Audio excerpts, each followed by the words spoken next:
Hello friends, দেখো আজকে আমি সন্ধ্যাবেলায় কী বানাচ্ছি।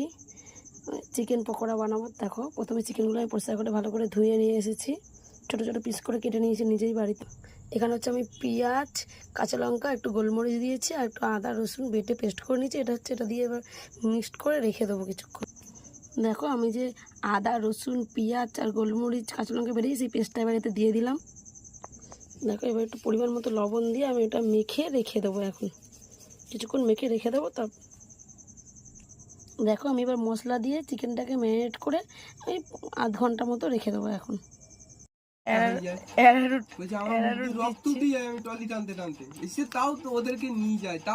কিছুটা অ্যারোট দিয়ে দিলাম এর মধ্যে। এবার একটা ডিম দেবো। দেখো একটা ডিম ফাটিয়ে দিয়ে দিয়েছি। এবার এগুলোর সাথে চিকেনের সাথে সব কিছু মিক্স করে নেবো ভালো করে। ডিম আর অ্যারোট দিয়ে মিক্স করা হয়ে গেছে পুরো। এবার আমি একটা করে বড়ার মতো করে পকোড়া টাইপের ভাজবো।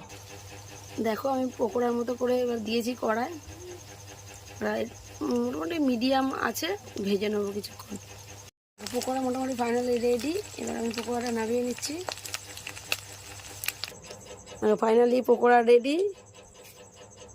কেমন হয়েছে বলো? তোমরা কে কে পকোড়া ভালোবাসো? পকোড়া নয়, ছোটো ছোটো চিকেন ভাজাই জাস্ট। যদি ভিডিওটা ভালো লাগে লাইক কমেন্ট শেয়ার করে পাশে থেকো আর আমার চ্যানেলটা সাবস্ক্রাইব করে দিও। আজকের মতো এইটুকুই, দেখা হবে নেক্সট কোনো ভিডিওতে।